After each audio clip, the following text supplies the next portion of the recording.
Guys Soni और Marvel studios ने मिलकर स्पाइडरमैन होमकमिंग का दूसरा ट्रेलर लॉन्च कर दिया है। कोई माने या ना माने पर ये ट्रेलर साफ साफ बता रहा है कि स्पाइडरमैन फ्रेंचाइजी का ये रिबूट सबसे धमाकेदार होने वाला है।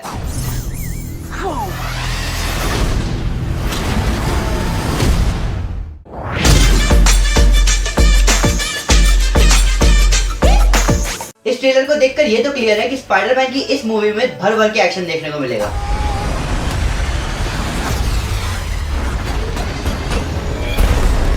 तो गाइस मैं हूं अमन सिन्हा और आज हम करने जा रहे हैं स्पाइडरमैन होमकमिंग के दूसरे ट्रेलर का ब्रेकडाउन। इस ट्रेलर में कई चीजें ऐसी हैं जिसके बारे में हम अपनी पहली ब्रेकडाउन वीडियो में बता चुके हैं, पर अब वक्त है कुछ नई डिटेल्स पर नजर डालने का। स्पॉयलर्स का ध्यान रखते हुए चलिए शुरू करते हैं। सबसे पहले हम पीटर पार्कर को न्यूयॉर्क की सड़कों पर भागते हुए देखते हैं, जहाँ देखने से लग रहा है कि आसपास कोई पंगा हुआ है। इसी शॉट में हम देखते हैं ये सूट जो टोनी स्टार्क ने पीटर पार्कर को दिया था कैप्टन अमेरिका सिविल वॉर में। हम देख सकते हैं कि कैसे सूट एडजस्ट हो गया एम्बलम को दबाते ही। ये एम्बलम जो हमें दिख रहा है ये एक स्पाइडर लोगो से बढ़कर है। ये बेसिकली स्पाइडर ट्रेसर है जो कि बुरे लोगों को ट्रेस करने के काम आता है। ये स्पाइडरमैन का एम्बलम कहीं ना कहीं सिमिलर है फैल्कन के रेड विंग से, जो कि हमें सिविल वॉर में दिखा था। आज तक स्पाइडरमैन की कई मूवीज आई पर ऐसा सूट हमें पहली बार देखने को मिला। तो आगे हम देखते हैं कि पीटर पार्कर टोनी स्टार्क से पूछ रहा है कि वो एवेंजर्स कैसे ज्वाइन करे, पर टोनी स्टार्क उसको सलाह दे रहा है कि वो फ्रेंडली नेबरहुड स्पाइडरमैन ही बनकर रहे। बेसिकली सोकोविया अकॉर्ड्स की वजह से कोई भी सुपर हीरो बिना अपनी आइडेंटिटी रिवील किए कुछ नहीं कर सकता।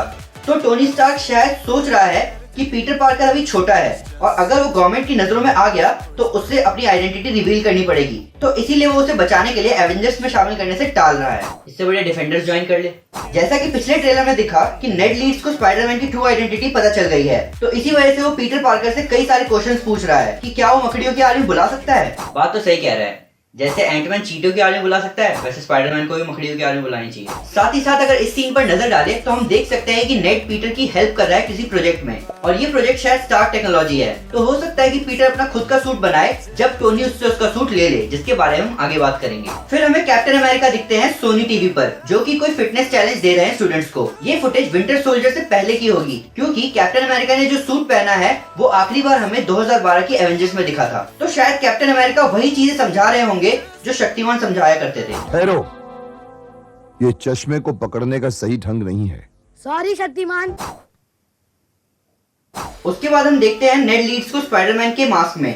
ये सारे फनी मोमेंट्स एक स्पाइडरमैन मूवी को स्पाइडरमैन मूवी बनाते हैं। हम मार्वल कॉमिक्स और डिज्नी एक्सडी पे जिस स्पाइडरमैन को देखते हैं वो असली डेफिनेशन है स्पाइडरमैन की, और इस ट्रेलर को देख के लग रहा है कि ये मूवी भी स्पाइडरमैन के इसी डेफिनेशन पर बेस्ड है। इसी सीन में हम देख सकते हैं स्पाइडरमैन का वेब शूटर जो कि होलोग्राफ प्रोजेक्ट कर रहा है न्यूयॉर्क सिटी के एक छोटे से पार्ट का। तो शायद ये डिवाइस हेल्प कर रहा है स्पाइडरमैन को क्रिमिनल्स का पता लगाने में। फिर हमें दिखता है बिग एप्पल न्यूयॉर्क, जहां हम देख सकते हैं एवेंजर्स टावर को साफ साफ। अभी तक मार्वल स्टूडियोज ने जितने भी पोस्टर रिलीज किए हैं स्पाइडरमैन होमकमिंग के, उसमें उन्होंने इस चीज को जरूर श्योर किया है कि एवेंजर्स टावर जरूर दिखे। मुझे तो न्यूयॉर्क के छोटे बच्चों पर दया आती है जो कि असली में एवेंजर्स टावर ढूंढ रहे होंगे अपने शहर में। पर ध्यान देने वाला शॉट है ये, यहाँ हमें दिख रहा है टोनी स्टार्क जहाँ लिखा है डैमेज कंट्रोल। अगर आपको ध्यान हो तो मार्वल ने एक कॉमिक रिलीज किया था डैमेज कंट्रोल नाम से, और साथ ही साथ डैमेज कंट्रोल एक एपिसोड भी था डिज्नी एक्सडी के अल्टीमेट स्पाइडरमैन एनिमेटेड सीरीज का। तो इस मूवी में ये डैमेज कंट्रोल का काम उठाया है टोनी स्टार्क ने।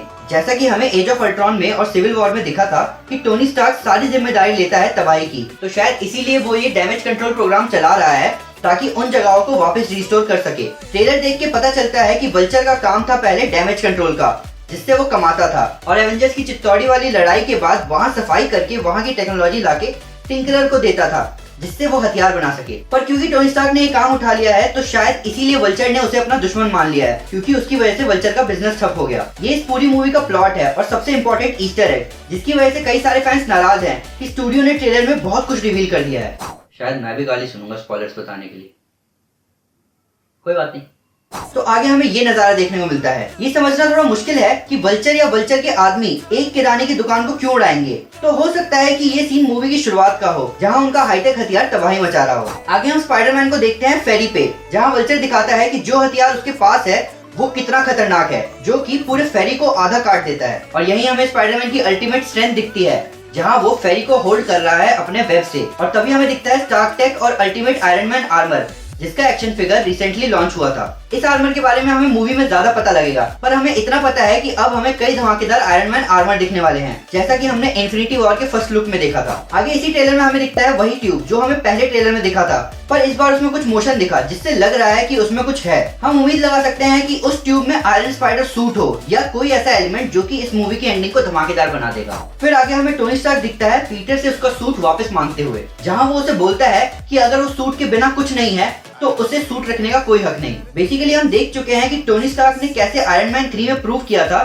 कि वो सूट के बिना भी दुश्मनों से निपट सकता है, और यहाँ यही आइडियलिज्म नजर आ रही है। आगे हमें दिखता है वल्चर और उसी जगह हमें दिखता है शॉकर जो कि मिलकर स्पाइडरमैन की पिटाई कर रहे हैं। तो हो सकता है कि ये मूवी की एंडिंग है जहाँ वल्चर ने स्पाइडरमैन को अपने सूट से उठा रखा है। ये सीन याद दिलाता है स्पाइडरमैन 1 की, जहाँ ग्रीन गॉब्लिन भी ऐसी ही टेक्नोलॉजी को यूज करके स्पाइडरमैन से लड़ रहा होता है। इस सीन में जो सूट हमें दिख रहा है स्पाइडरमैन का, वो वही सूट है जो हमें सिविल वॉर में दिखा था जब टोनी स्टार्क पहली बार पीटर पार्कर से मिलने आता है। तो गाइस, हाल ही में सोनी ने एक वेनम मूवी अनाउंस की है जो कि शायद एमसीयू का पार्ट नहीं होगा। शायद सोनी वेनम के साथ वही करना चाहता है जो फॉक्स ने डेडपूल के साथ किया था। इसका मतलब है कि आने वाले टाइम में हमें एक आर रेटेड मूवी मिल सकती है वेनम की। तो गाइस, इस वीक का क्वेश्चन हम अपनी पिछली वीडियो में पूछ चुके हैं, तो अगर आप उसे देखना चाहे तो आप उसे यहाँ देख सकते हैं। स्पाइडरमैन होमकमिंग के इस ट्रेलर की वजह से कई सारे फैंस नाराज भी हैं, क्योंकि उन्हें लग रहा है कि मार्वल और सोनी ने मिलकर कई सारे स्पॉयलर्स रिवील कर दिए हैं इस ट्रेलर में। साथ ही साथ ये दुख बढ़ जाता है जब स्पाइडरमैन होमकमिंग के प्रोड्यूसर ने ये बोला कि ये मूवी लास्ट मूवी हो सकती है सोनी और मार्वल की एक साथ, तो शायद आगे हमें बुरी खबर सुनने को मिल सकती है।